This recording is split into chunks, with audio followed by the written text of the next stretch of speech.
All right. Hello, Jackie, Operation Shelter and away. Welcome back to Seabed. It feels like it's been forever. That's like almost getting to be a catchphrase of mine every Thursday. Okay, so last time we paid a visit to Takako, who was alive, but we were only left with more questions than answers. And I have no idea what's going on. Like, at first I thought Takako had amnesia, but then apparently she's now having a flashback of her trip, the one we know, from the beginning of the game, with Sachiko. Oh god, I don't know what's going on, you guys. She's in the sanatorium, the very same place that Sachiko is from the tips, and oh god,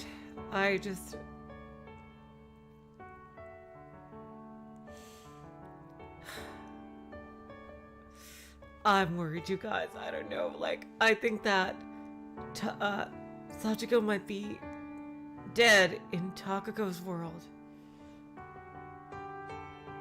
Like, maybe they went into alternate dimensions where each one where the other is dead and they're alive. I don't know. Oh god. Ah! Alright, let's get back into it.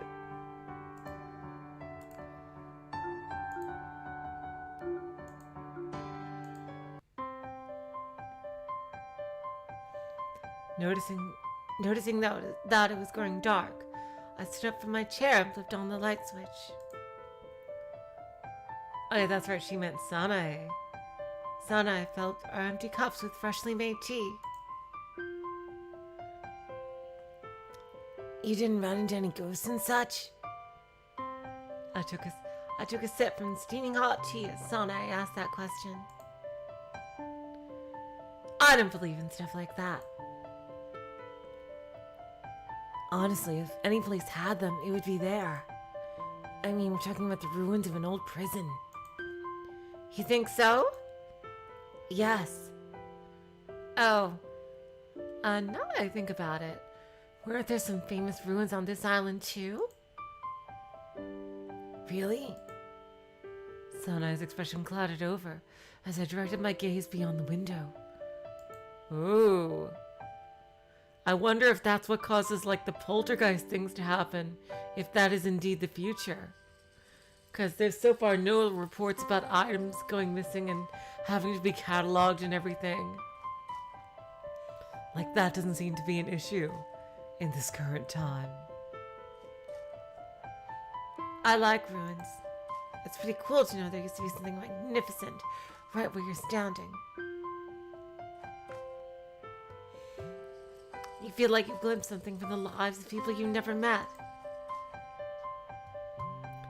Even if someone died and you're there and you're seeing their ghost. Is there even a place on Earth that hasn't seen death? I mean, I'm sure someone died even in this very spot over the course of 1,000,000 years. I bet that they even waged a war or two around here. I think it'd be much harder to find a place with no potential spirits wandering about. I guess Antarctica? I see your point, but don't ruins make you feel somewhat uncomfortable? Like you've said, they make you imagine all those things that were lost. Huh. I think it depends on your perspective. That doesn't scare me, at least. I suppose you're right.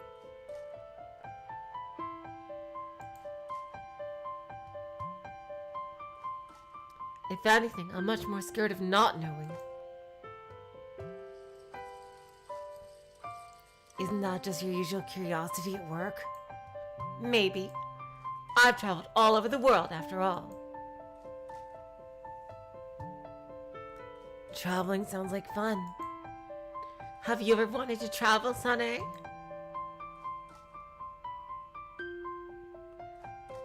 Sanae stopped her nod midway and cocked her head in thought. The twigs of a broad-leaved tree shivered beyond the window. The wind continued to howl. It almost felt like the scent of the sea drifted across the room.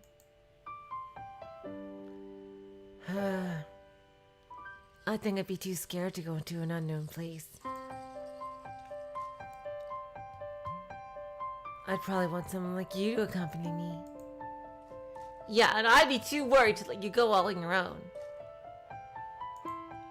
If it's okay with you, I wouldn't mind tagging along. You're used to traveling, so I definitely feel safer with you around. Won't argue with that. I can take you all around the world.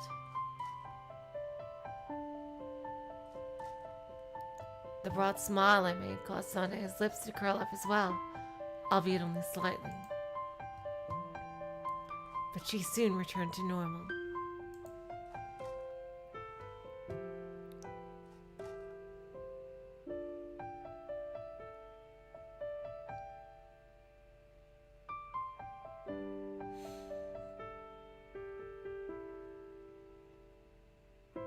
What?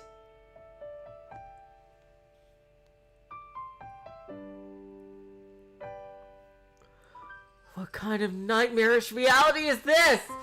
God, this is the worst timeline. Oh, God.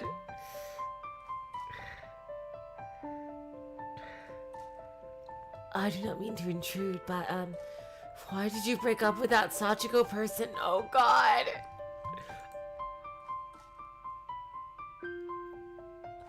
Oh, thank God. Okay. Okay. So, she doesn't even know this. Okay. So she doesn't remember this.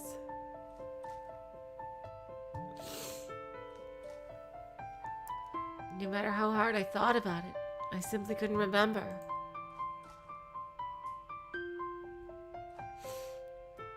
It's okay if you don't want to talk about it. Sanae's voice brought me back to reality. Nah, I was just thinking.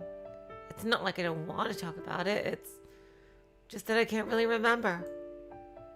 Oh, do you think it's part of your condition? Probably. Okay, so she has some amnesia. Okay, so I was right after all, actually. This is so weird.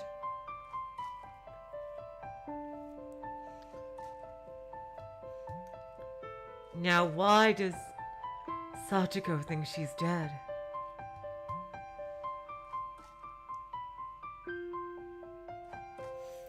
Certain things were missing from my memories. And when I tried to think too much about them, I'd start losing my grasp on reality. In that state, despite being conscious, I wouldn't be able to see things right in front of me, and all sound would feel distant, barely audible even. My God. It sounds like some kind of anomalous event happened at that point.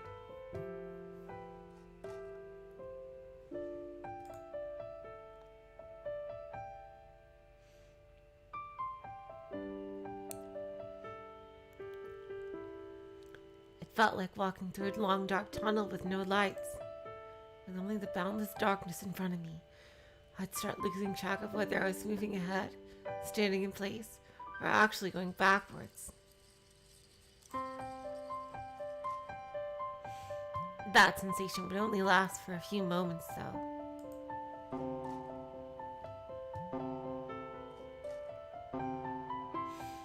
A sound similar to that of a grandfather clock striking the hours would suddenly make me realize I'd fallen awkwardly silent in the middle of a conversation.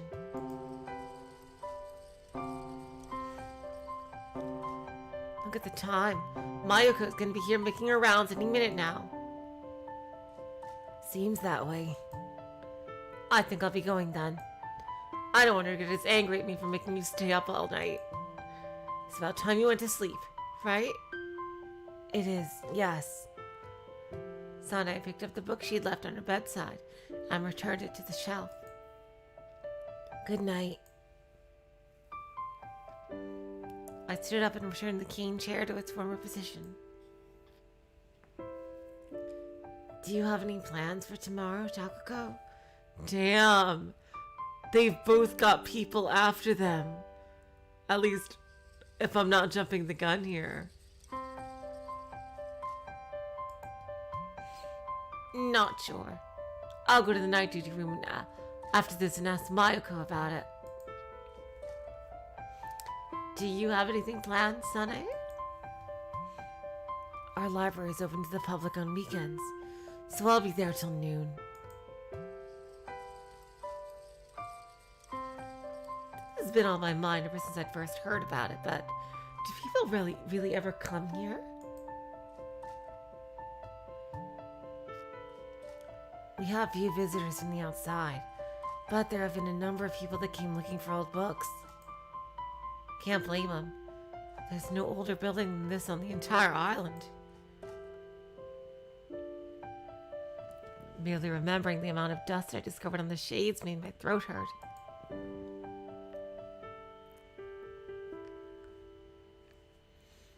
We had a few guests from the Western Ward, too. Right. They don't have a library in that building, do they? That's right. I tried remembering how that place looked, but couldn't. Anyway, I'll drop by again sometime. Okay. Good night. I left the room and Sana and I lay down on the bed.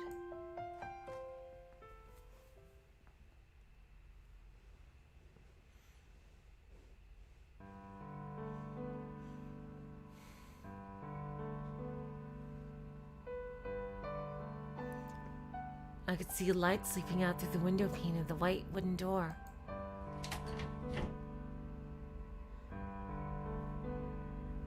I turned the silver handle on the door and opened it with no resistance.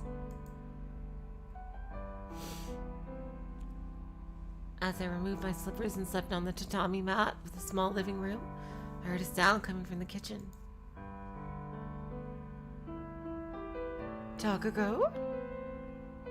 Mayuko's voice reached me from the same place I'd heard the sound. Good evening. Good evening. You shouldn't barge into people's rooms without knocking. I'm sorry. The door was unlocked, so I thought you were expecting me. I try not to lock those, in case of unexpected emergencies.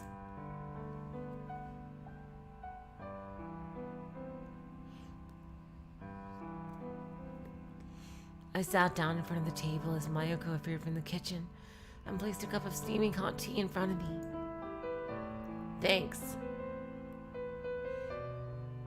You are welcome. Mayuko straightened her back and gave me a faint smile. Ah, that's right.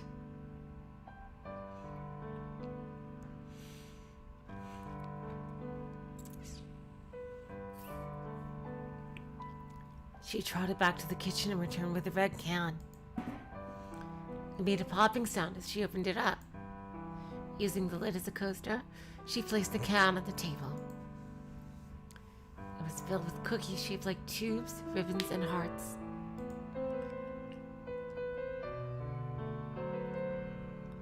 Their colors made me assume they were coffee and cocoa flavored, though some almost also seemed to contain chocolate and sugar. In any case, they were a sight for sore eyes. They looked delicious. I'm truly grateful for your help with the lights today. Please have some. Don't mind if I do. I picked up a tube-shaped cookie and put it in my mouth. There was something buttery and sweet inside it.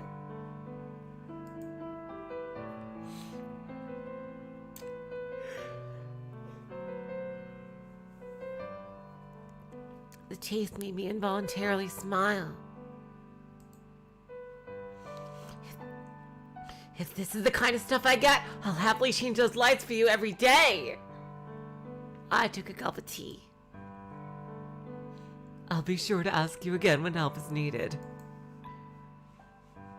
After I gulped down another star-shaped cookie with some tea and heaved a relaxed sigh, I suddenly recalled my initial goal in coming here. Oh, that's right. Is there anything I have to do tomorrow?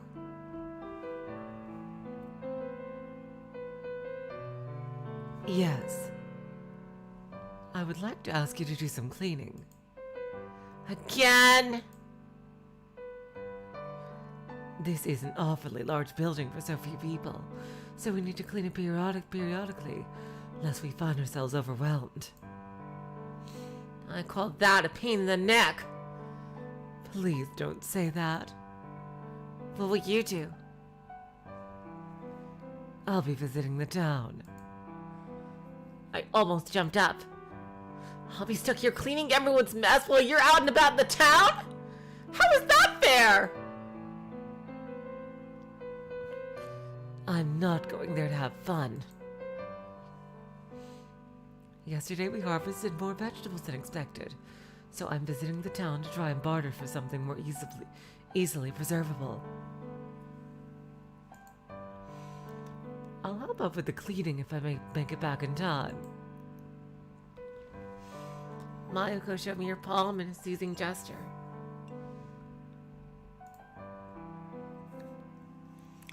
Can't I go barter with them instead? That would be a sight to see. I haven't driven a car in ages. I made a pretend gesture, acting like I was turning an invisible wheel.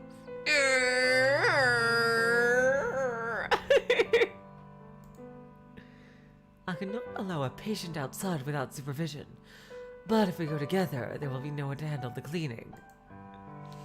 Are you guys short on funding or something? I raised both my hands, trying to emphasize the importance of hiring a new cleaning lady. This is a sanatorium. We try to keep our staff to a minimum. I've heard they had more people in the northern ward where they bred all these cows and chickens. I don't believe they're all that different from us.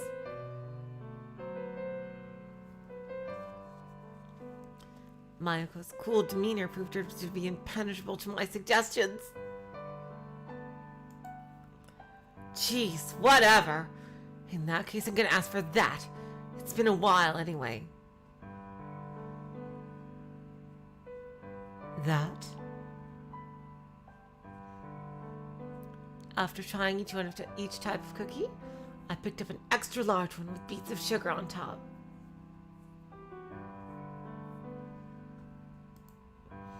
I put it in my mouth, closed the lid of the can, then moved it to the side of the table. Oh, yeah, that feels good. Ah, yeah. Oh my god, oh. Is this just like Danganronpa with is she giving her a massage? Here?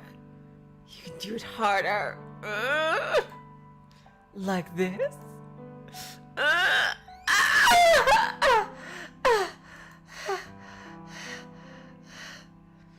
collapsed my upper half on the table as Mayuko let go of my shoulders. Your shoulders weren't stiff at all, Takako. It's only normal to get a massage after some strenuous physical labor. I stood up and pulled out the futon from the closet. I knew it! I fucking knew it! They did the same joke as Danganronpa 2 did!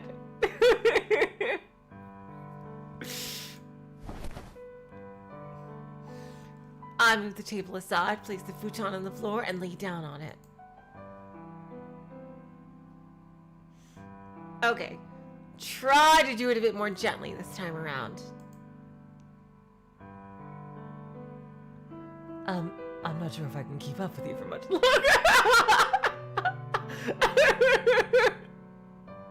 Oh, jeez. I'm not sure if I can keep up with you for much longer. Letting out a sigh, Mayuko sat down on my back. Gah! How rude. Can you press here and here? I pointed out the rough locations of the spots I wanted her to rub. I didn't get that at all. I'll let you know if you start massaging a wrong spot.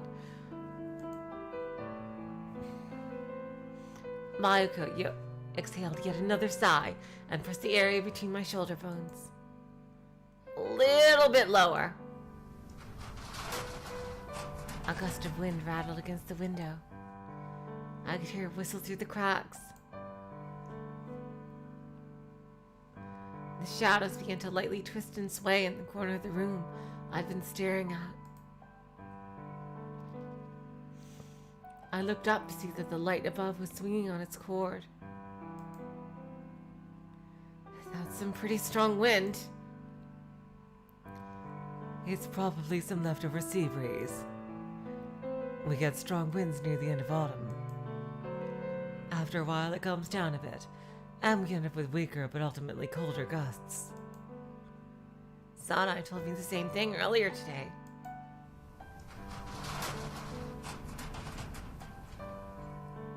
The window frame rumbled again. You talked to Sanai? Yeah, we discussed the book she lent me. Then I told her about one of my trips. One of your trips? I'd love to hear about that myself. I don't feel like telling the whole thing over again on the same day. Maybe some other time? My God, I know exactly how she feels. Like, telling the same story over again to different people is annoying as fuck.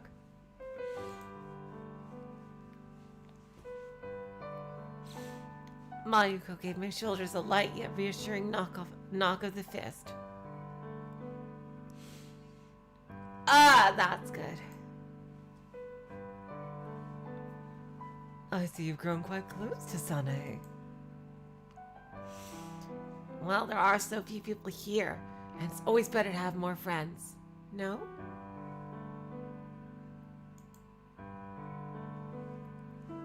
Yeah.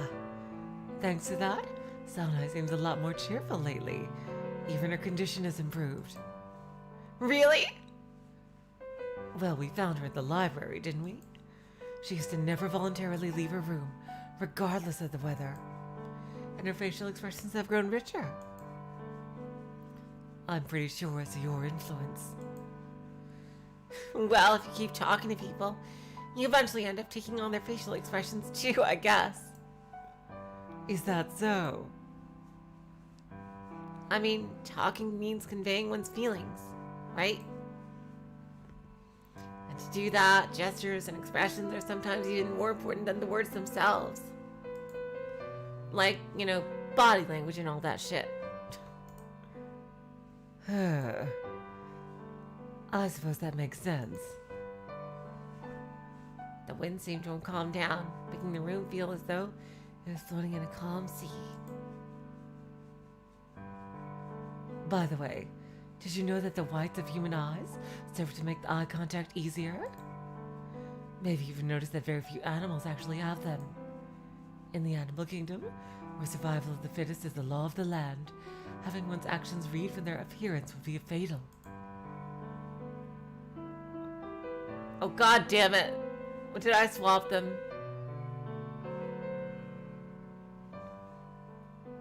Okay, you know what? Screw it.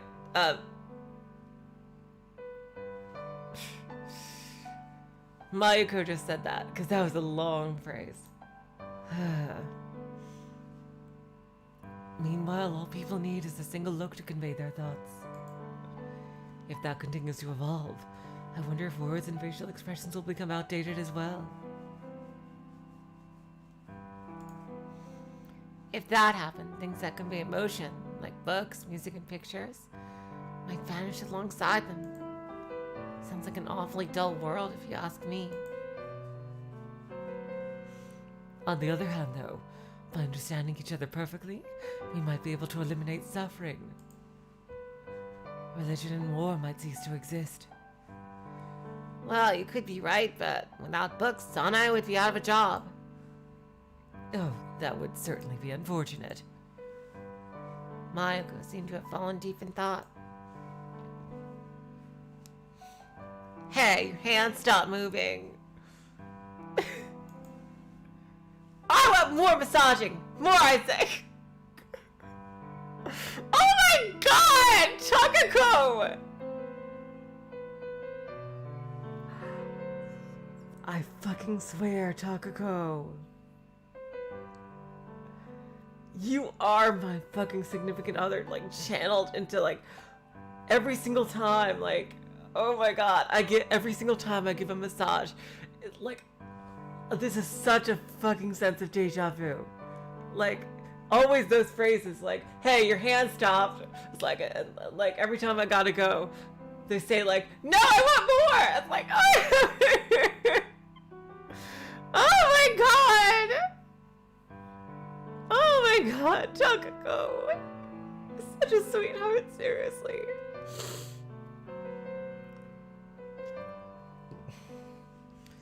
I want more massaging. More, I say. Mayuko gave me a patronizing okay as I decided to express my dissatisfaction in a childish manner. Oh my god. After enjoying the touch of her hands for a while, I suddenly thought of something.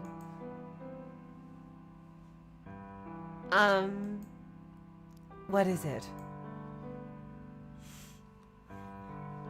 This is about what we discussed earlier, but doesn't Sanae communicate with anyone else?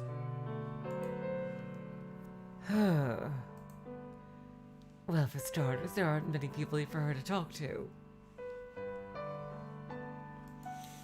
In the past, we had a bit more patience, but most of them left us right before your admission. I see. There were multiple reasons why one would leave a sanatorium. Some of them might not have been exactly cheerful. But then I don't really know everything about Sanae either.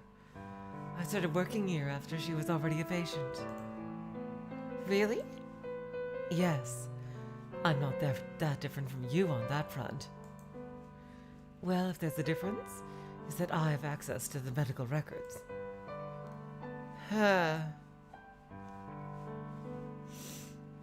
As Mayuko began to focus more on the conversation, her hand stopped.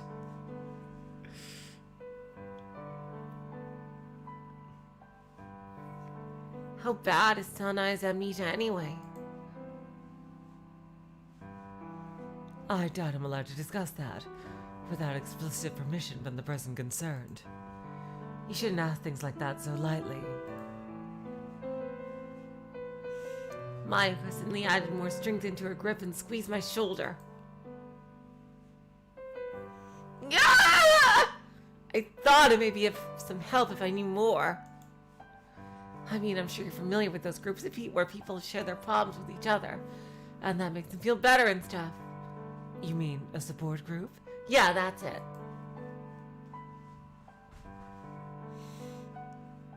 I'm not saying it's bad to share that information. Just that if you want to know about it, you should probably ask her directly. You can do that, can't you, Takako? Well, we're getting along pretty well right now, so I probably won't. In that case, I don't see the problem.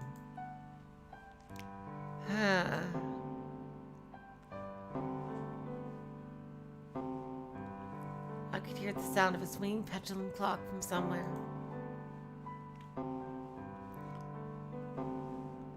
Speaking of which, have you already written your diary entry for today, Takako? I'd completely forgotten all about it until she brought it up. Not really.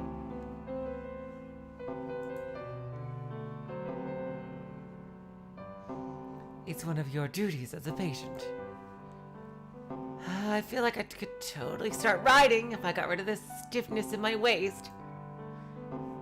I kicked the futon with my feet a few times, making Mayuko exhale another sigh. Oh, my fingers are starting to hurt. This is such fucking deja vu. Oh my god. Oh, seriously.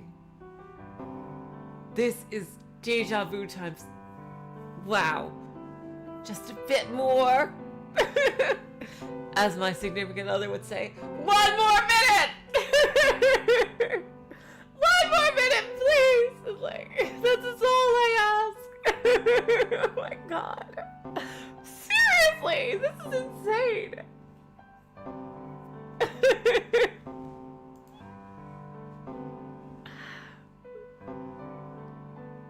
I know! Okay, oh wait, this is insane!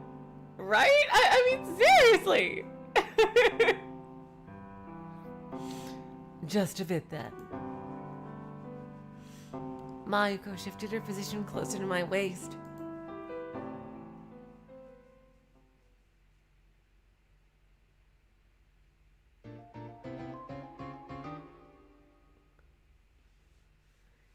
Alright, chapter break. This music reminds me of Fata Morgana. I dashed forward through the corridor, with my arms pressing the cleaning rag against the floor.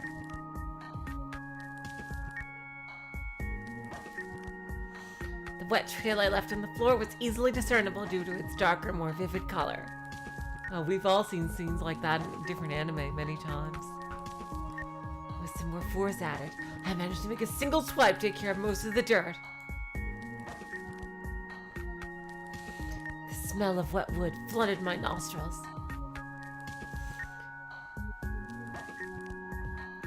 It made me remember the time I had to clean the floor back in school.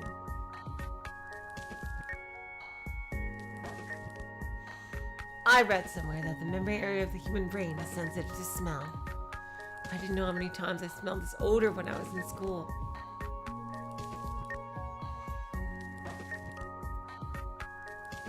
Nor did I have any idea as to the amount of cleaning I did.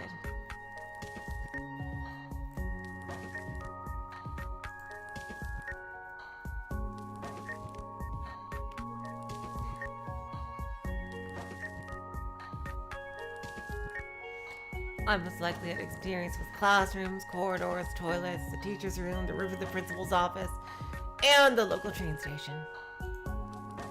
Cleaning the teacher's room was punishment for something I did, but long story short, I've become quite an expert at handling wet rags, if I do say so myself.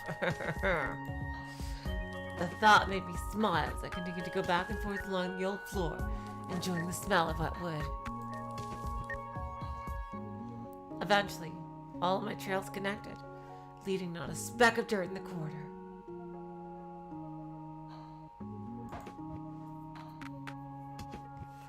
The trail I made first had almost completely dried up.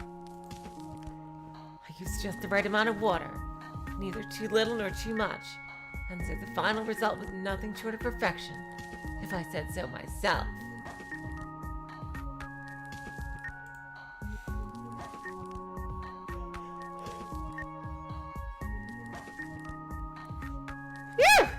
Sometimes I surprise even myself. With the second floor corridor done, I pulled out Mayuko's memo from my pocket. Let's see. I took out a pen from the same pocket, pressed the memo against the wall, and crossed out second floor corridor from the items listed on it. Next up would be... I spotted a window that could still have used some cleaning. The window frame was covered in dust. I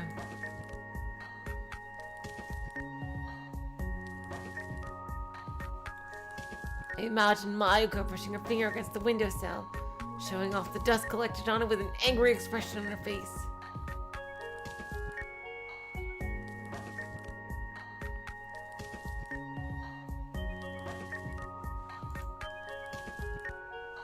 The actual Mayuko, after having breakfast and stuffing the back of her car with a box of vegetables, left for town, promising to be back by noon. Might as well. I walked over to the bucket and at the foot of the stairs. After all, I was the uncrowned champion of wet rags.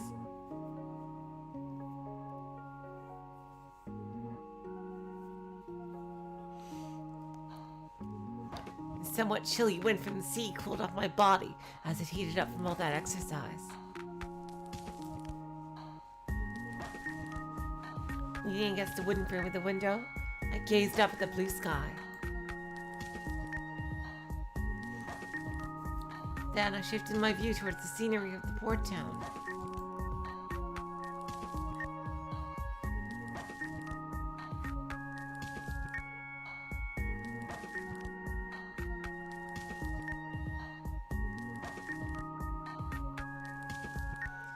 Then I inspected the entrance to our sanatorium.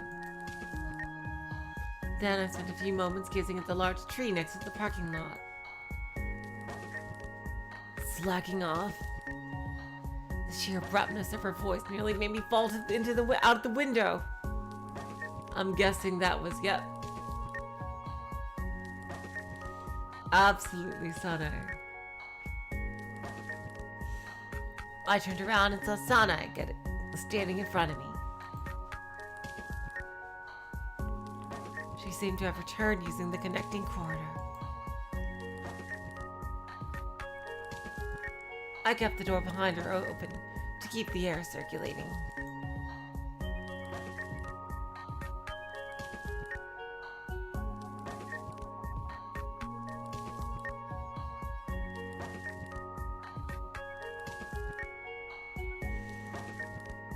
I almost fell out and broke my legs, you know. If that happened, I would let you have my job. You mean taking care of the library? All you have to do is sit in place and read books. That doesn't sound too bad.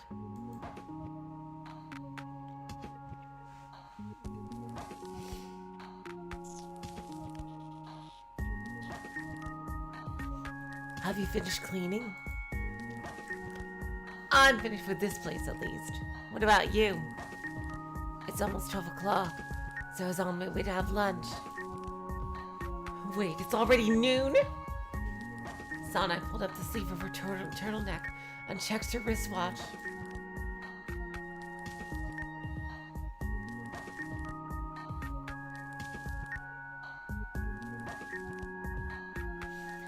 It's gonna be 15 minutes. If you haven't eaten yet, we could have lunch together.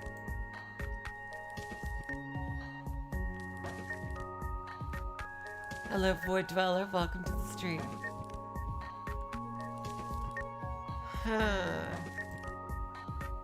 I wanted to grab something to eat, but after remembering the cleaning list, I changed my mind. I'm a little behind as it is, and Mayuko should be back soon enough. I want to clean at least one more room before she arrives.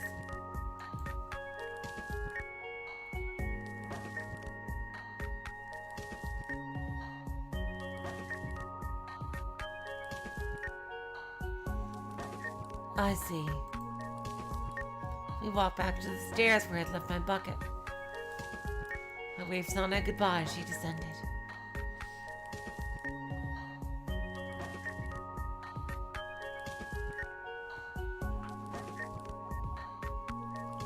Once she was gone, I picked up the bucket and the rag.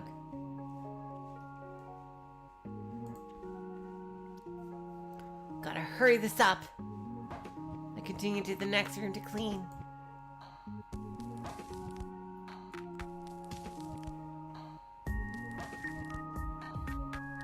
According to the list, it was the furthest room on the west side of this corridor. I placed the bucket on the ground and tried turning the doorknob, but it wouldn't budge.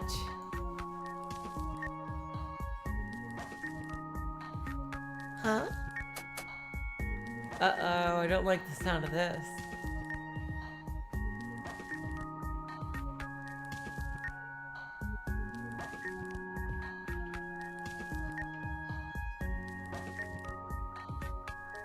Did she forget to unlock it? Didn't seem like the lock or handle were rusted. All the rooms that weren't in use were usually locked, and Mayuko was the only one who had the keys.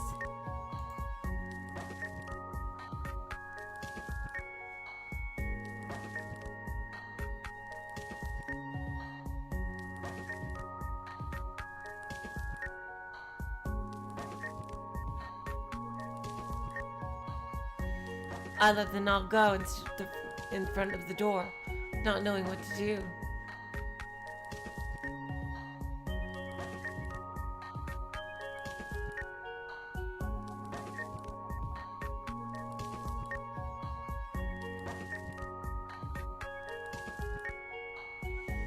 I let the knob go and stood in front of the door, not knowing what to do. When I turned around, deciding to follow Sunlight to the dining room, I spotted the doorknob of the adjacent room. I stopped and returned to it.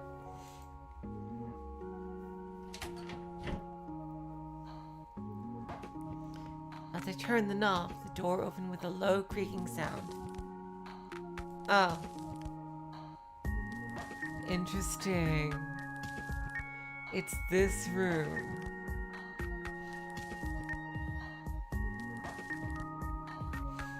I entered the room with a slightly disappointed.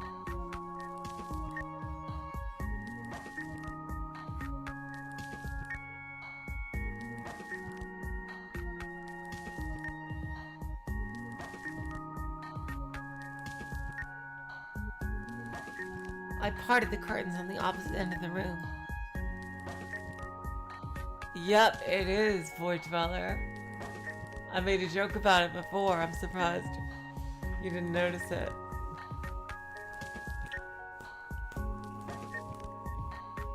A certain blue and white shrine maiden with green hair. The afternoon sun peeked into the room, outlining its contours. The room itself was of the same design. It seemed to have been used to store old furniture.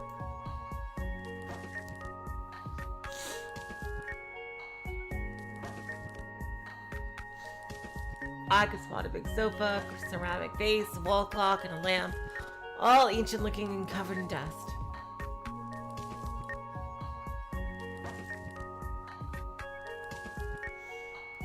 Careful not to disturb anything too much, I swept my rag across the floor.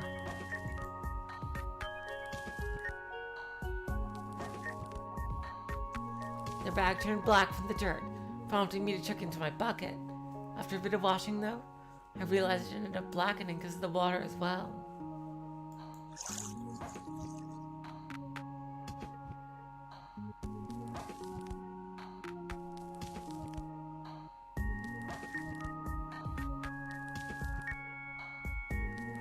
I wrung out the rag. My skin broke out in goosebumps as I pulled my hand out of the water.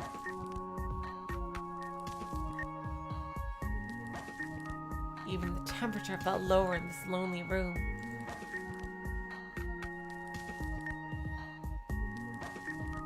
Okay, apparition. Please get some rest. Is that okay?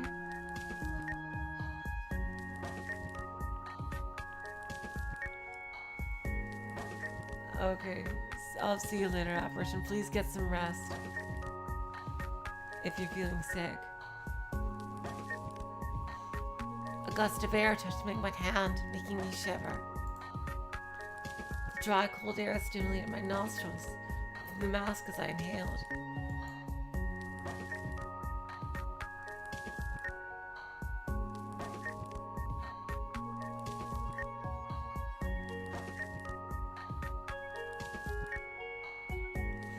I considered the door and the windows. I had both of them closed to prevent the air circulation from disturbing all the dust in the room. Uh-oh. Interesting. This is the ghost room. This is the weird-ass room. Oh, let's see what happens here. Feeling an odd discrepancy about the atmosphere in the room, I tensed up. I slowly looked around myself. The room hadn't changed. The old and discarded pieces of furniture still remained still and silent around me.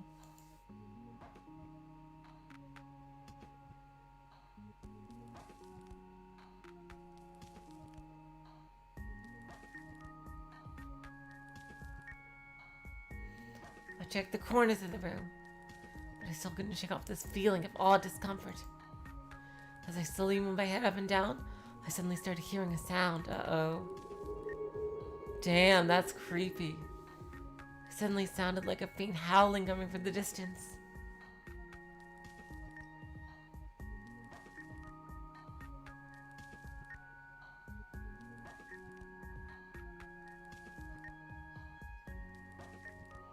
I strained my ears, falling completely motionless. The mysterious sound reminded me of the soughing of the sea you could hear from the seashells.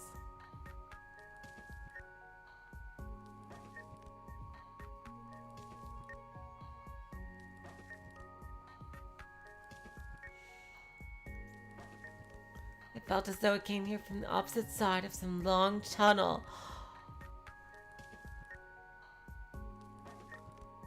Oh my god, Oe. Oh god. Please try to get some rest.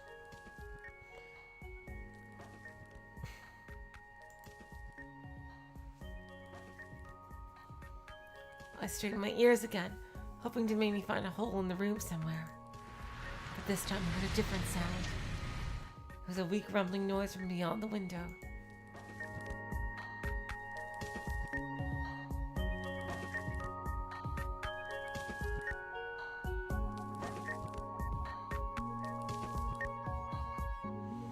It was coming from the direction of the road, growing louder and louder, until I heard the sound of tires running over the dirt of our parking lot. Opening the window, I peeked out and saw a car parked down below. After a few moments, its doors opened and Mayuko stepped outside.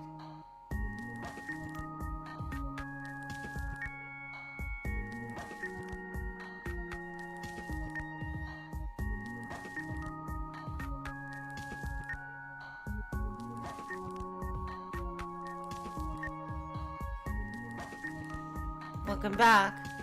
Oh, welcome back. Oh, sorry, that was for a second. Welcome back. Mayuko looked up at me. Thanks. Aren't you a bit early?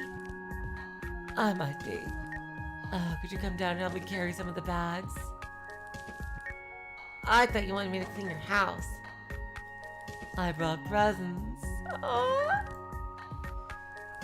I closed the window and upon returning to the room, hung their bag on the edge of the bucket.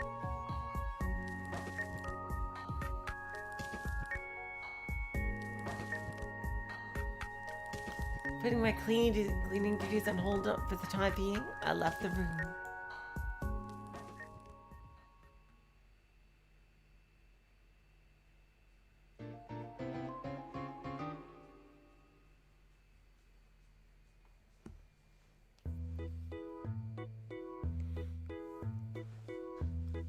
That was super interesting. She went to that mysterious place.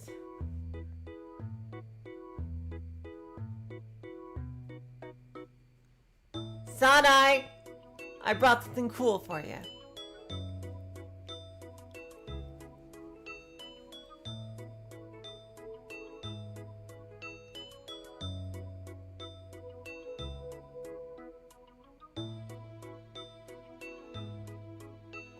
I entered Sanai's room and placed a wooden box atop the cabinet near the corner. As the waist-high glass-windowed cabinet had nothing else on top of it, the box felt almost like it was meant to be placed there.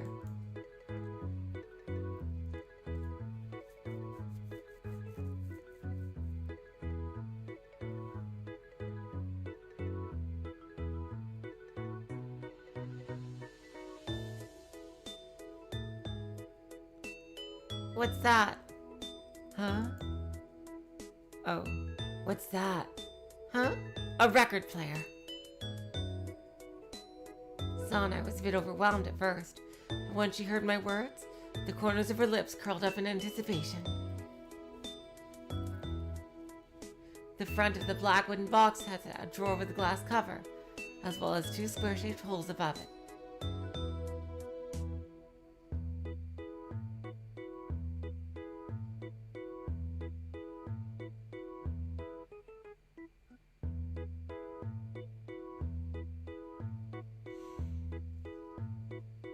The holes were plugged with what looked like coarse cloth. I unplugged and fixed them with a metal filling. Then, sticking my hand behind the box, I found a cable and pulled it closer to myself. With cable in hand, I moved my usual seat and bent over. I moved the cane chair out of the way with my free hand.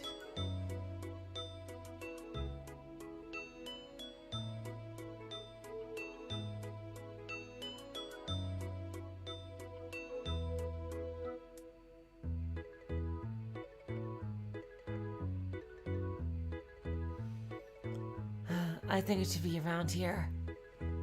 And just as I expected, there was an electrical socket behind the cane chair.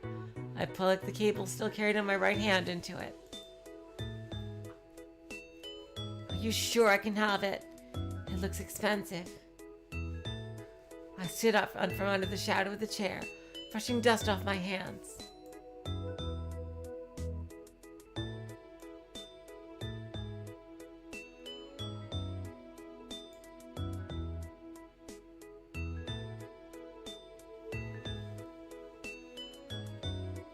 I'm sorry, I'm trying to figure out who said. I found it abandoned in the storeroom. I already have permission from Mayuko. And besides, I'm going to be listening to this as well, so you don't need to think too much about it. I picked up the brown paper bag I left by the cabinet earlier. I opened up its glass doors and began lining up the records I pulled out from under the paper bag. I found the records alongside it. And there are some extras I found in the library later. Leave everything in your room, okay?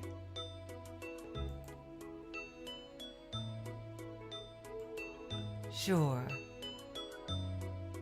Oh, that's Sana, yeah, right. Sure. Sana adjusted the glasses on her nose and gave the records a long, hard look from the distance.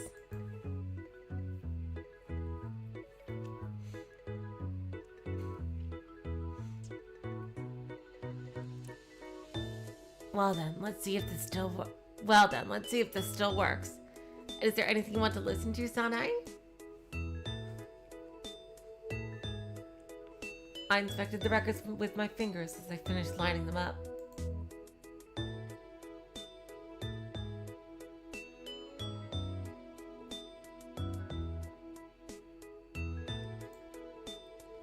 Okay then, in that case, I scanned through the records and picked out the one with the picture of an old blue Puget on it.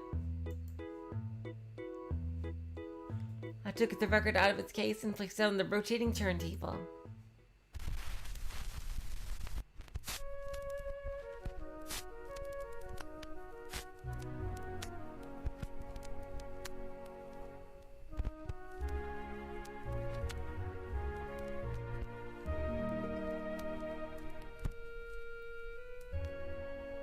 I then raised the tune arm with my finger and slowly put on the spinning record. After a brief noise, clear sound filled the room. That's a nice song. Seems to be working just fine.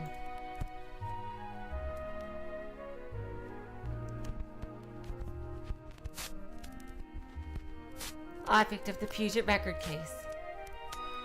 I don't think this is the right case, though. I wish Mayuko was more careful with these. Sana let out a small snicker as I began investigating the other cases. It might not have been her. I haven't seen Mayuko use a record player before, so it's hardly possible that it was some other person.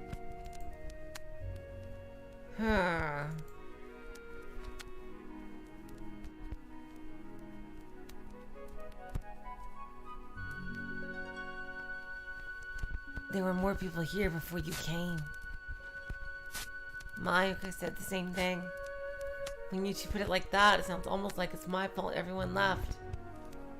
Not at all. Everyone is free to come and go as they please.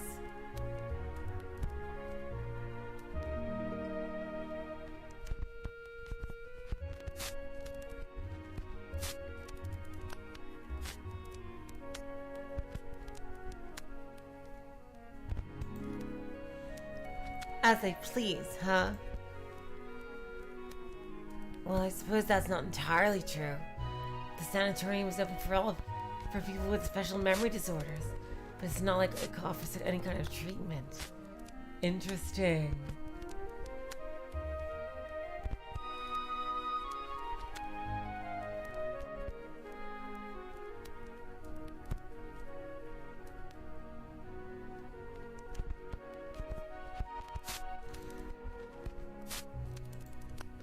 There's no clear treatment for what we have in any case.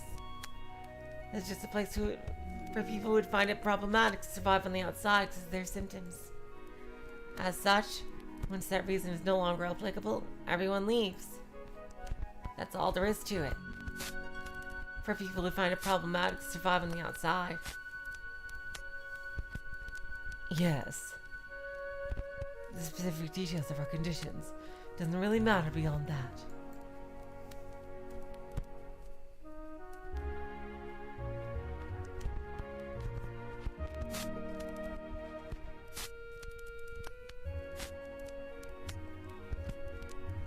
She added an extra "at all" for emphasis.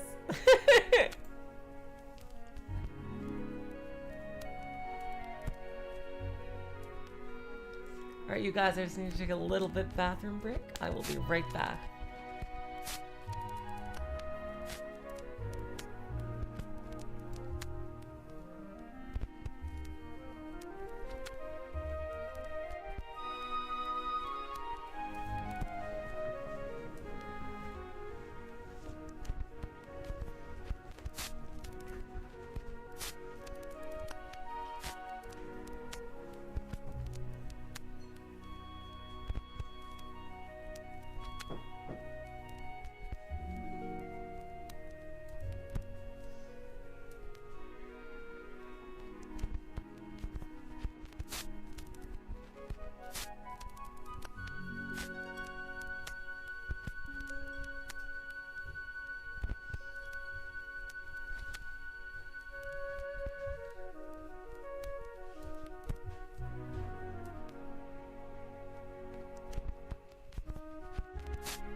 What about that whole reason no longer applicable part? What happened here exactly? For example, there was a person who couldn't do his job because of his fits. However, he eventually found a new occupation where he would work from home, which eliminated his reason for staying here. I see. He won't cause anyone problems as the fit happens at home with no one else around. He should be okay as long as you have her diary and memos. You can always make do without being locked up in this place.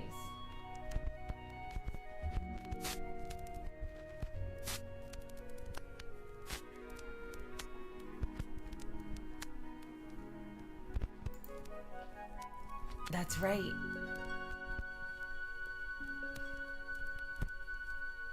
There were some people who discovered the frequency of their fits, and after some planning, managed to return to their normal lives. Now that I think about it, I haven't seen any of yours. When was the last time you had one? I realized I might have pried too deep, letting out an awkward but there was no change in Sunai's expression. She simply asked if I was okay. You don't need to tell me if you don't want to. I don't really mind. Though in my case, it's been such a long time, I don't think I remember anymore. Oh. I thought she was having trouble when I wasn't looking. But it seems like that wasn't the case.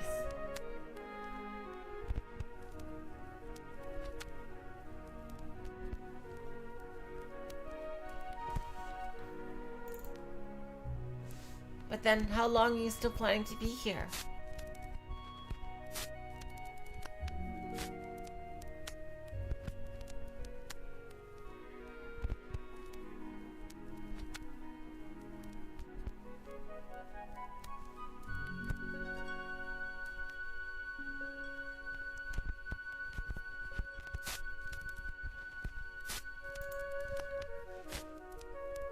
Don't I consider the room's ceiling?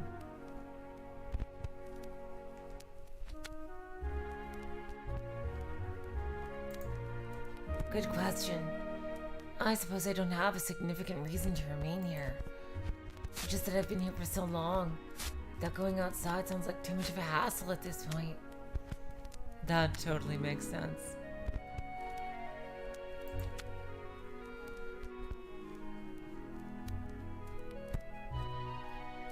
There was a reason I originally came, but after spending so much time here, I overcame it. After getting so used to this place, I could no longer find a good enough reason for leaving.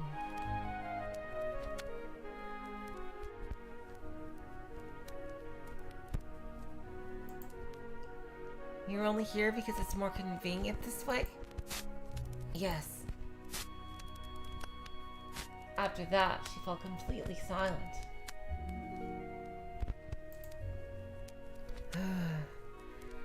Well, I suppose this is a pretty relaxing place to be. There was little noise here, with no people around. Are you guys getting static on your end? I'm hearing a bit of static. Why are you here, Takako? Sana addressed me just as I was about to change the subject. Because of that damn ringing in my ears. Oh my god, they both have it. I don't think it's anything serious, but everyone around me got needlessly worked up, and before I knew it, I was here. That's all. I see. Are you feeling better now? Yeah. It wasn't that bad to begin with. Okay, that's supposed to be there. It's the record needle sound. Okay. I see. Sana made a complicated expression of relief mixing with slight disappointment.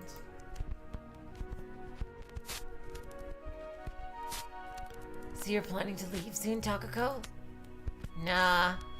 I've got no concrete plans yet. I see.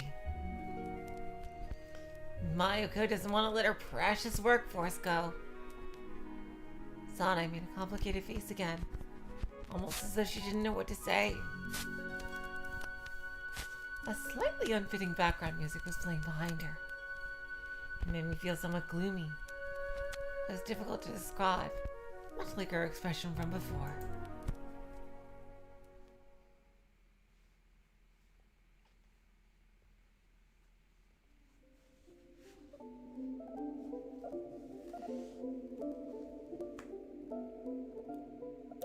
That's a kind of, it looks kind of unsettling here, the room with this light here.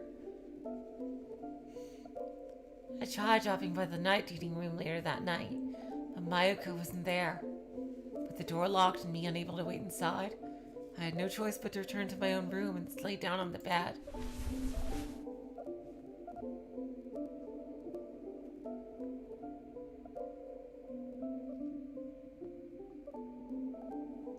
Cold sheets I pulled on robbed me of warmth. I stretched my legs as far as I could, ignoring the cold.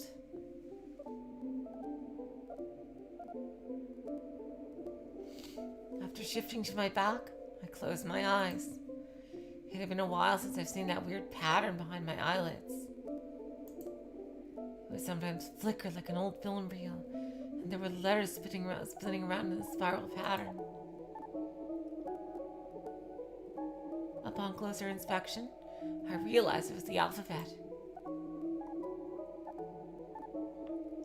It does a bit, Void Dweller. I wondered if it spelled out any sensible words, but soon realized that the letters would deform and change shape once I began to focus on them, so I stopped looking.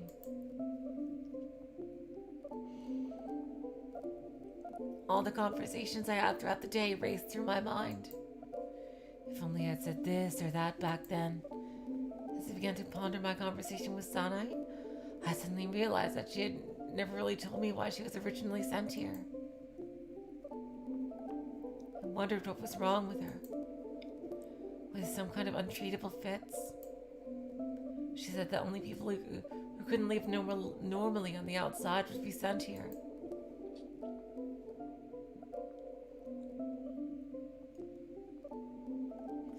Then she got better after spending some time at the sanatorium. But she never left, realizing that life was more convenient in this place.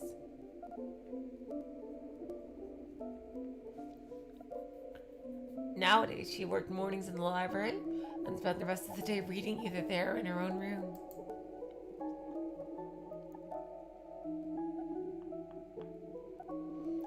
For an extreme bookworm like Sanai, life at a sanatorium was perhaps more comfortable than in the outside world. I wonder if that could be true. I thought this was a place for people to seek temporary solace from the hardship and fatigue of the real world.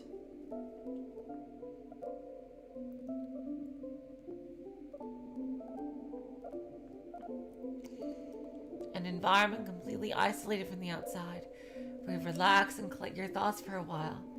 Then, once you had rested up, you would think of a way to resolve your problems. However, no matter how I looked at Sanai, she didn't seem to be particularly ill. Was she more suited for life in a sanatorium to begin with? Or did she only become that way after coming here?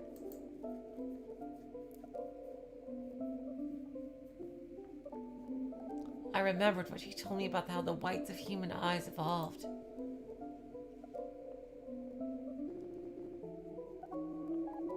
With them, you can indicate the direction of your gaze to your peers. In nature, it had the disadvantage of potentially revealing your escape route or target to others. However, in society, it had the benefit of helping communication.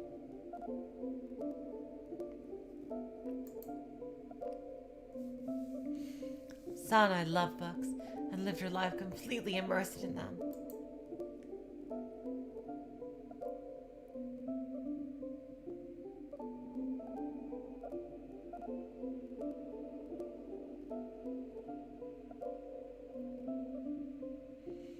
However, being outside, she'd have to allocate some of that time to other things, and that was most likely a big drawback for her.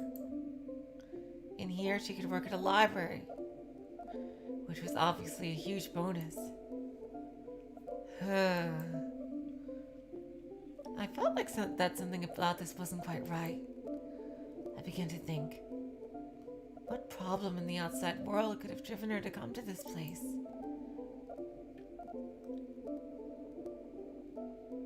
Yet my train of thought soon drifted towards comparing the outside world to the sanatorium, nature to society, and evolution itself.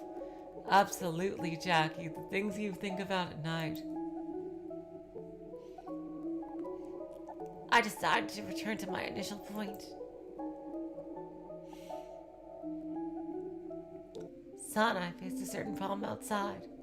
As a result, she ended up at the sanatorium. Here at the sanatorium, her problem was solved. She even preferred to live here now.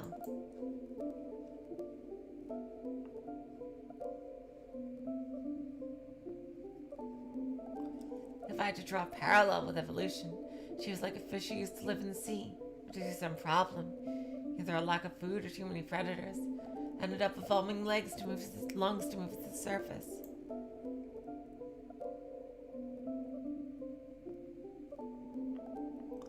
on the surface there was plenty of food and few predators.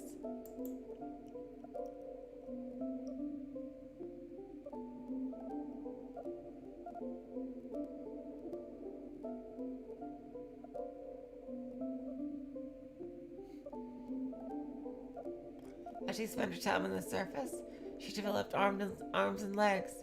Life there became even more convenient.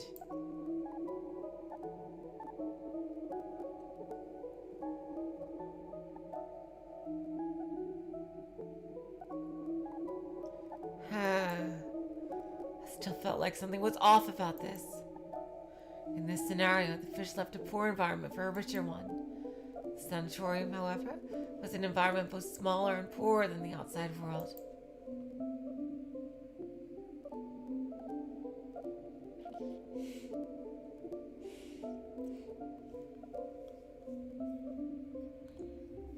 It reminded me of whales and dolphins that, despite having some time on the surface, always return to the sea.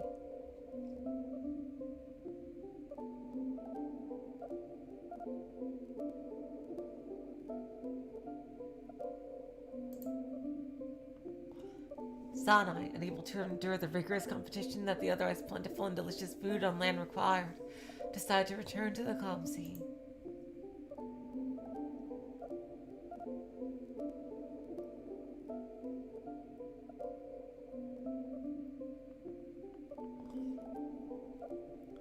Sanai was like a fish. I imagined her sitting at the bottom of the sea reading a book and chuckled to myself.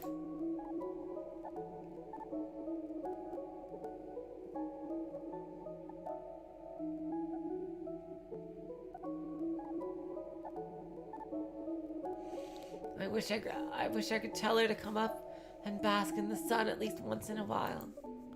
I could imagine her making a troubled face at that comment. She was looking at me. I felt a strong sense of deja vu. I suddenly heard a sound similar to what a phonograph would make as it reached the end of the record. All my thoughts were swept away in an instant. That was the sign of an ear-ringing fit. Uh-oh.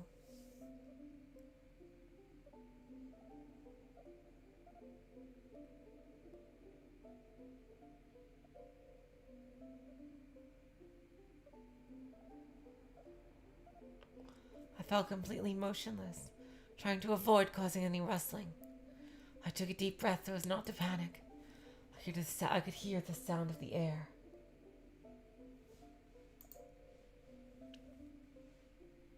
Uh-oh.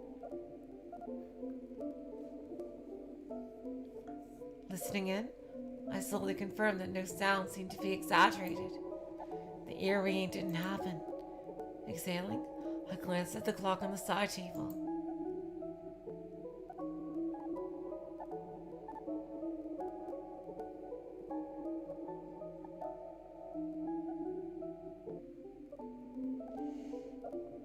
Exhaling, I glanced at the clock on the side table. It was 1 a.m. Roughly the time I thought it would be.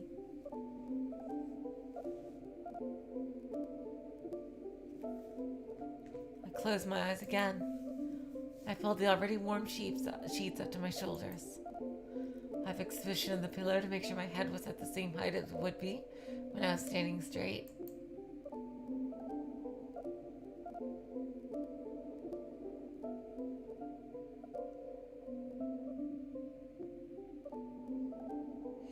After a while, I saw that weird pattern again. I felt like I could see Sanai in the form of a fish swimming through the darkness. Sleep wouldn't come just yet.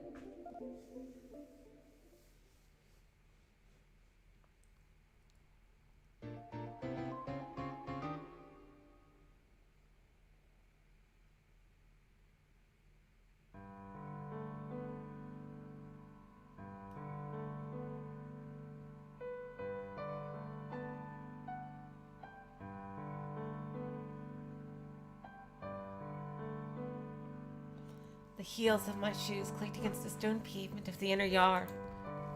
Surrounded by the walls of the sanatorium from three sides, the center of the inner yard gave home to a small hill with a tall camphor tree growing in the middle. It was surrounded by a stone-paved road, beds of flowers, and benches. Tired from walking, I walked closer to the tree, hoping to take a break in the shade of its leaves. Said leaves helped little, though. They continued to shift, letting the sunlight through. However, light clouds began to gather in the sky instead.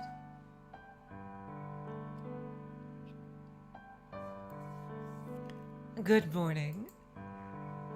Hey, Mayako. Morning.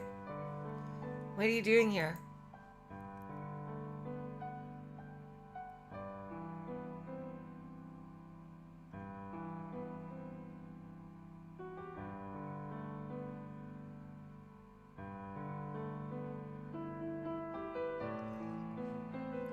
I'm taking care of the flowers. She was stooping in front of the flower bed with a small shovel in hand. Looking up, I saw that most of the sky was already blanketed by clouds. Clouds seemed to kind of be assembling above us. You sure you're going to be okay? Mayako looked up at the sky as well.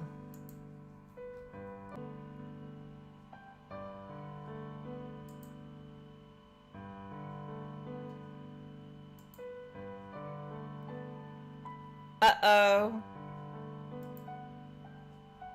Are we back? The stream died a bit. Uh-oh, are we back? Okay, did we skip anything? Oh no. Yep, oh god. Oh, that was a quick one. Okay. Oh, jeez. That scared me for a bit. Not gonna lie. That one scared me. Okay, we are back. Yeah, you're right, Owe. It's weird at midnight. At exactly midnight, it cut again. That is really weird. Nothing skipped? Great. Okay. That is so weird. Oh my god. Anyway, we still have like around 40 minutes left in the stream, give or take.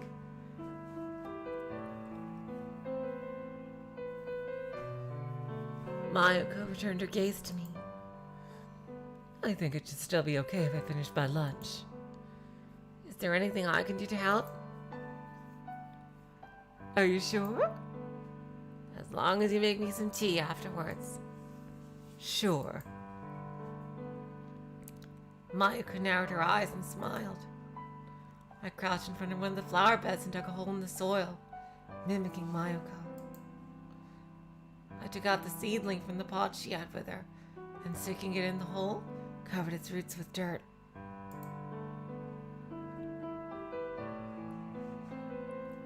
Here you go, Takako. She handed me a pot with a small flower, purple, red, and white petals. That's a cute one. How come it has multiple colors? Is it that heart cease? I don't know that word. Is that heart cease? It's called a primrose. Oh, it's called a primrose. Mayako answered me in a cheerful tone. She had about 20 seedlings with her. Those flowers were just as colorful as heartsease.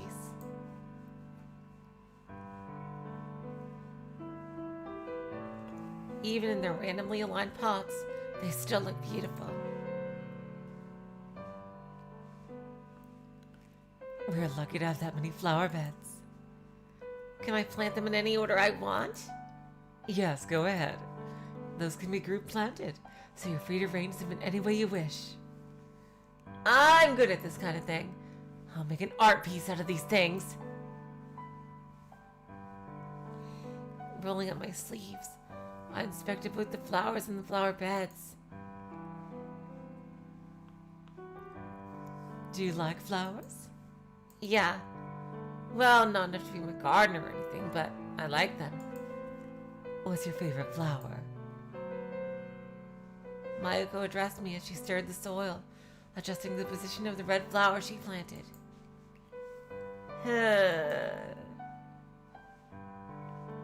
I like morning glories and tulips. Did you used to grow them at school? Yeah. The ones you grow are always the dearest to you, right? Didn't the pots feel heavy when you had to bring them home before summer break? Ah, they sure did. You were allowed to take them a week before the break, but everyone would always delay it to the last day.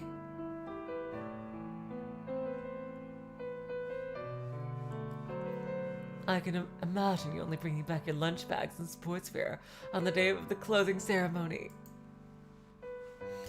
I see you understand me well. I remembered how this one time I had to carry a huge pot in both hands with my sportswear bag attached to it with a knapsack hook. Anti-raven stick in the pot of morning glories blocked my view, and the sportswear bag soon got in the way of my feet.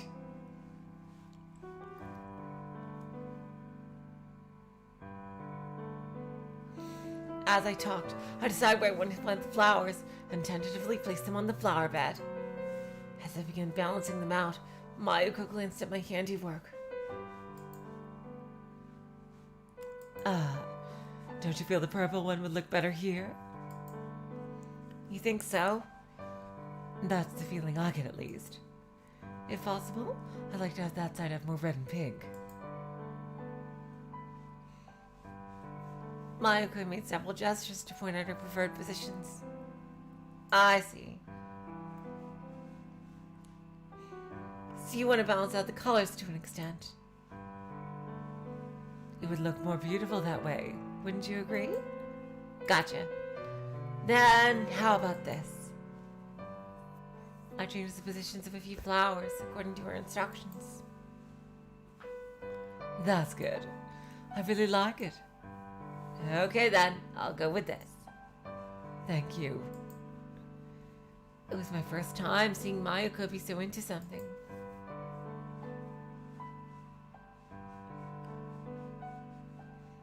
I lightly patted the soil to check if it was ready for planting. As I was lining up the red flowers the way Mayuko wanted them, something tiny moved inside my field of view all of a sudden.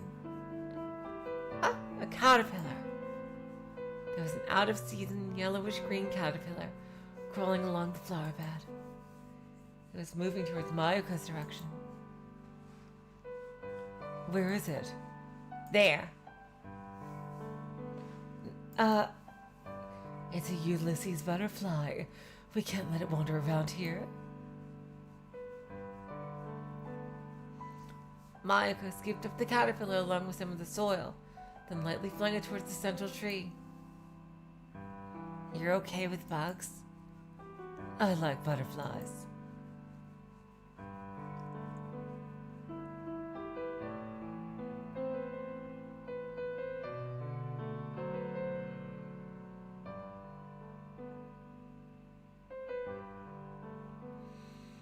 Mayuko continued trimming the roots of his seedling as she addressed me. Is there anything you're scared of, Mayuko? Well, there's a thing or two I'm afraid of, naturally. And what would that be? She looked straight at me. I'd rather not say it. Come on, it's not like you have anything to lose. I carefully pulled out the pink flower from the pot and placed it out in the soil.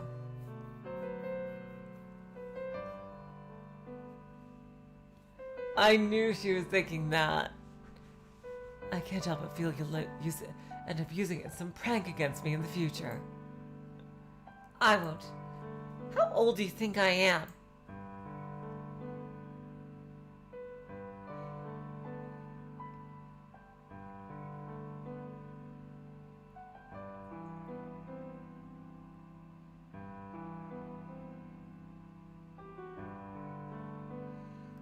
Anyway, let's finish this before it starts raining.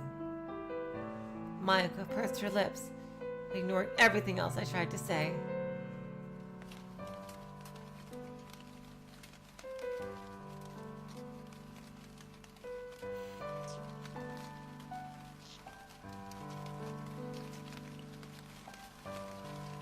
I was busy clearing out the withered flowers and old grass from another flower bed when I spotted a drop of water splashing against its reddish brown bricks. As I gazed at that phenomenon, another drop of rain fell on my head.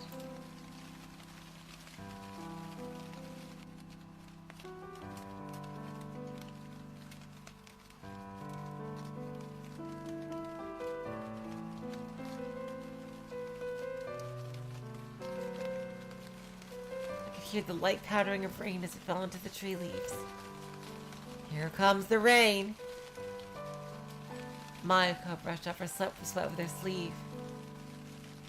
Takako, please go back ahead of me. What are you planning to do? I'll finish this row first. Well, okay.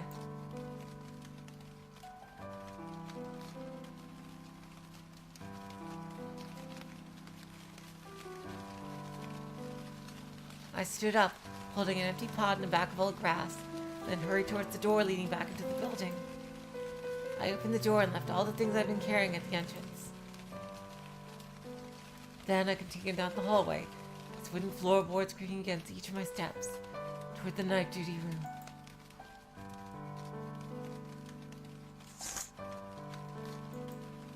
Returning to the inner yard, I found Mayuko still crouching in front of the flower bed, but despite the rain, I walked up to her and opened the umbrella I found in the night duty to shield her from the downpour.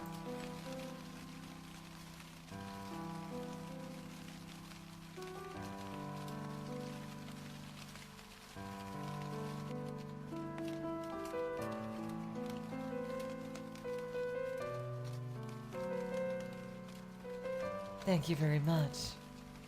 She looked up at me, still crouched.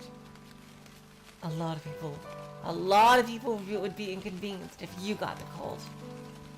Does that include you, Takako? Of course. Mayuko chuckled.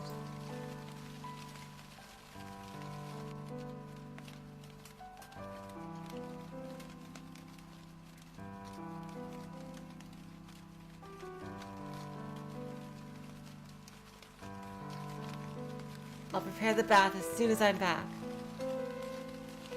The rain continued to beat down against the umbrella, as well as the leaves of the camphor tree.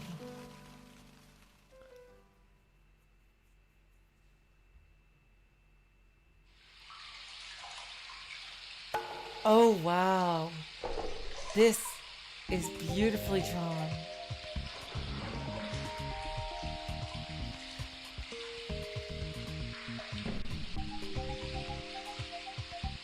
The mosaic-styled floor of the bath that Mayuko just cleaned sparkled in the light.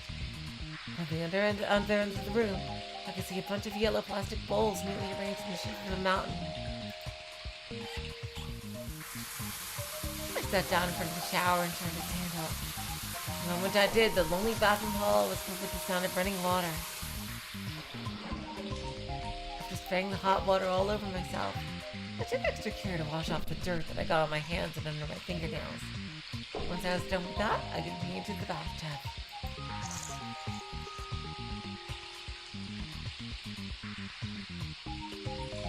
It had underwater stairs on both ends to make it easier to descend.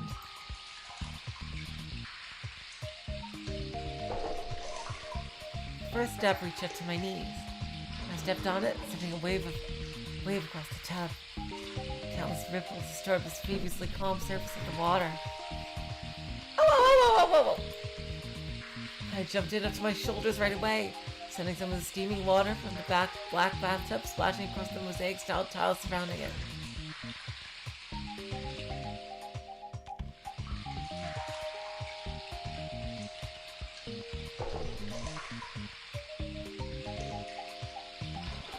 I caught my bath basket before it could be swept away and placed on the edge of my bath. After that, I lay down on my back to rest my head against the same edge. The bath here sure is great. I heaved a relaxed breath. An upside-down shower head and the black wooden ceiling filled my vision. The lights below the shower head were on, perhaps due to the cloudy weather. As I gave it a closer look, I managed to make out orange filaments inside the otherwise white tube.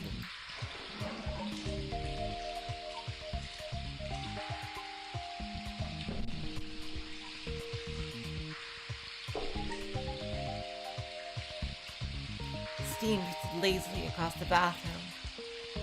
It looked soft and strikingly white compared to its murky surroundings. My gaze wandered up the wooden wall, almost pitch black after many years of use, and settled on the windows above. The bottom one seemed to have been made of wavy glass.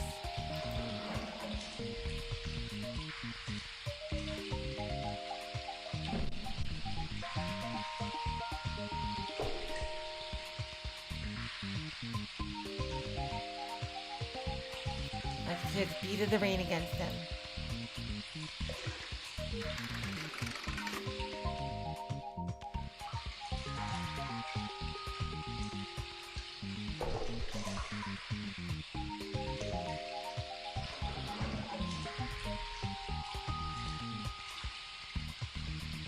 I heard the rattling sound of the bathroom door being slid open behind me.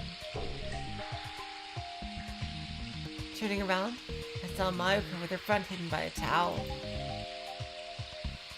I smiled as our eyes met. Cheers, Mayuko. Hello again. How is the water?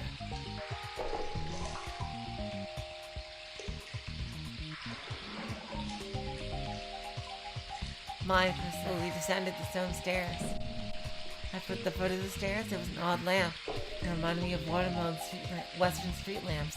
As Mayuko passed by it, the light illuminated her milky white skin. My God. I am misreading words like a motherfucker here. Not bad. You should hurry up and come over here. Reaching one of the shower mirrors, Mayuko sat down on a wooden stool.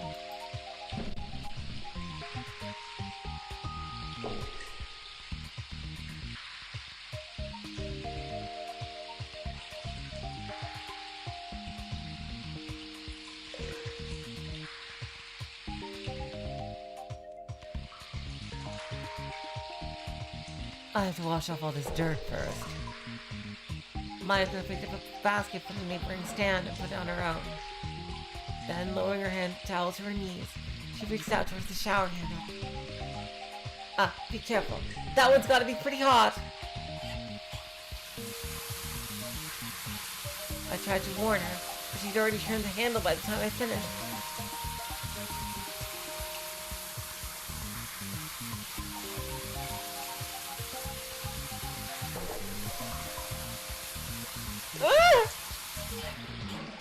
She turned the water off almost immediately. Why on earth is this so hot? Sorry. I used the same shower just now.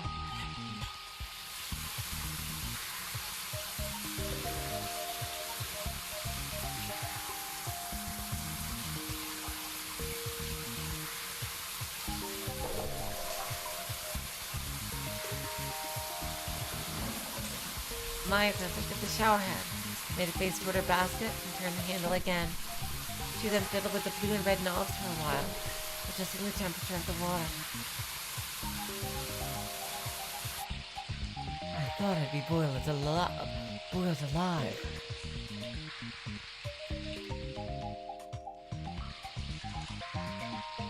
She narrowed her eyes as she stuck her hand into the shower stream.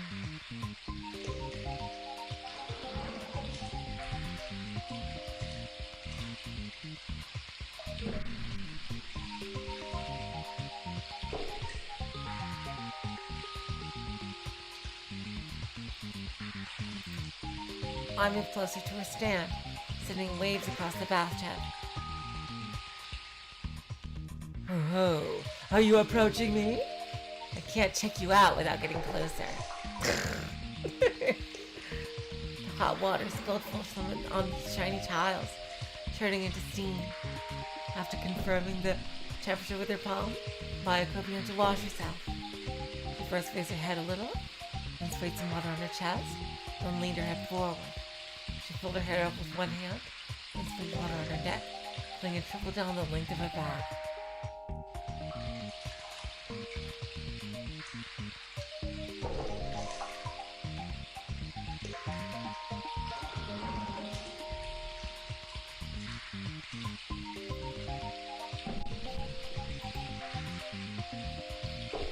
Hey, want me to wash your back? Mayuko suddenly slightly turned my way after I addressed her, but soon changed her mind and shifted her gaze back to the mirror. I would appreciate it. Oh, so I really can't? After rising out of the bathtub, spraying water all around me, I brought a stool behind Mayuko and sat down to it. I was joking, actually. Oh, God! Shot down. You can't go back on your word now. Mayuko turned around slightly and handed me her towel.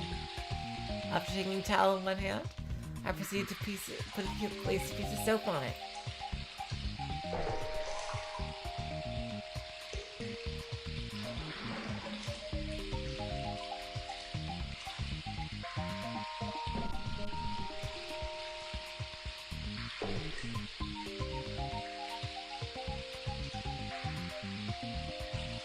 I don't get many opportunities to have my back watched here, so I've always wanted to try at least once. Is that so? It's my first time. Okay, now I know for sure all these innuendos are on purpose. Deep down, whoever's writing this or translating this just wants to make all these innuendos just like I do. It's my first time, so please be gentle. Mayuko made a coquettish smile. Leave it to me! I smeared some of the soap on the towel and began washing her back. It was even wider than I had thought. It was moving slightly in sync with her breathing. I moved the soapy towel from her shoulders to her waist. How is it? How is it? Not bad. Not bad at all. Glad to hear it.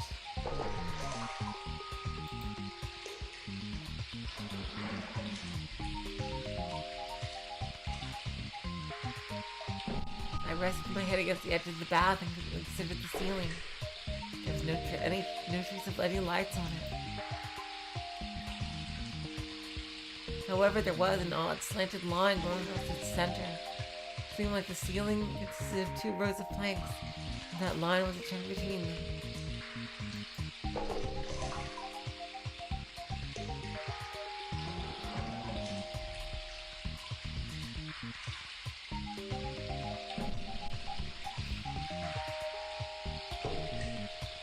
However, there was an odd slanted... it seemed like the ceiling consisted... I read that too, yes. The light seeping into it illuminated the room. Hey, Mayuko! How do you change those lights over there? I addressed Mayuko without changing my position. My voice echoed across the wide bathroom. You can reach the fluorescent lamps there with a step ladder. So those were fluorescent lamps too? Huh, that's boring. What did you think they were? I was hoping for something more romantic. Like, say, a breeding ground of fireflies between those planks. Something like that.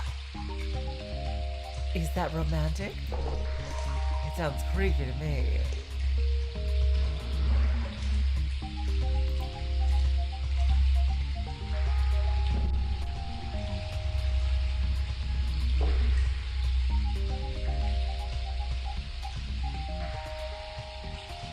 Really? Reminds me of bad horror movies.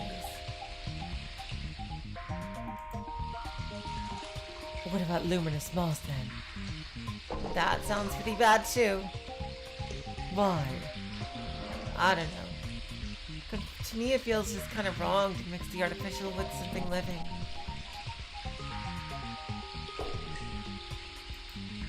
Really? A cold drop of water fell on my eyelids, distracting me from the conversation. Narrowing my eyes, I could notice that the ceiling was covered with them.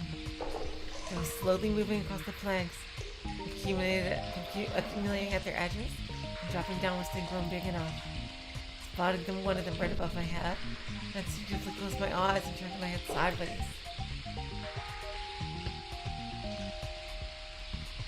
Instead of the sensation of cold water splashing against my eyelids, I felt dull pain as I hit my temple around against something hard.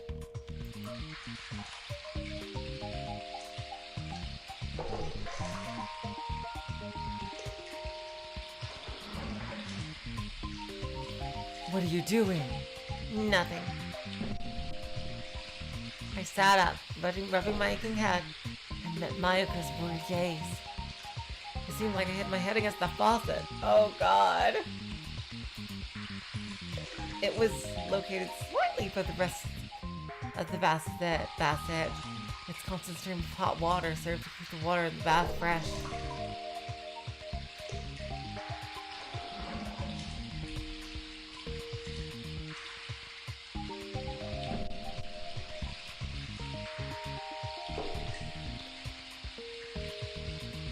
There's a small plate with salt on it. Mayuko? Is something wrong with this bath? Mayuko gave me a puzzled look. What do you mean? Is it haunted or something? No. What on earth gave you that idea? Oh, here we go.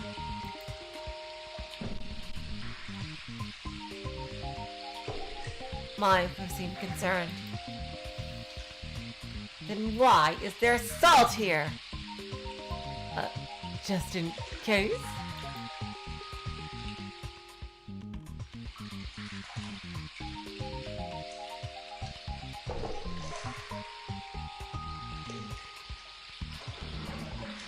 Just in case. I figured it wouldn't hurt to have some here. I don't know. Salt reminds me of exorcisms and stuff. Why would you keep any here if there's no point to it?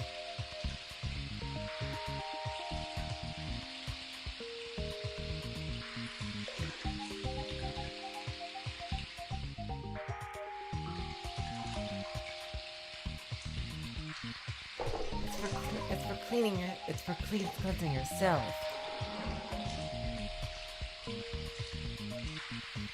Then leave it someplace where it's harder to spot. Wouldn't that just make it creepier for those who end up finding it? You have a point.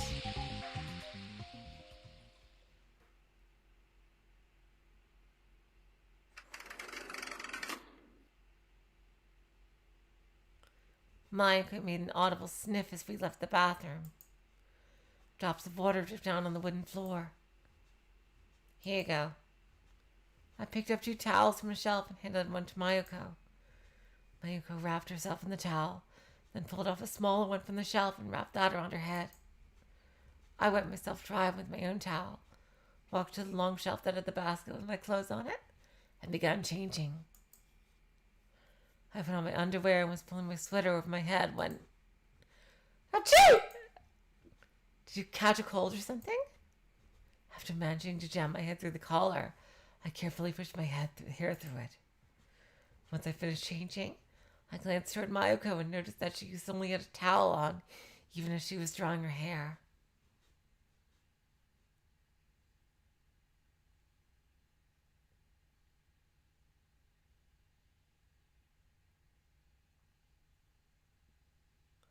Once I'd finished changing, I glanced toward Mayuko and noticed she only had a towel on, even as she was drying her hair.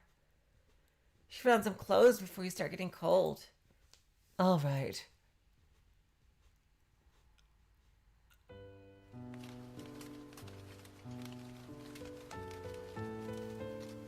Okay, guys. I think this might be a good place to stop it for today. Very relaxing, soothing slice of life today. And, yep, next time. Tomorrow we're gonna start a brand new episode of, a brand new Higurashi console arc.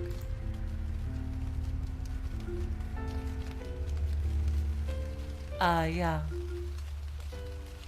I keep forgetting it, like, it's not Tsukiyo Toshi, but it does begin with a T. And I told you all about it last time, so that's tomorrow. And the day after, we are continuing Seabed.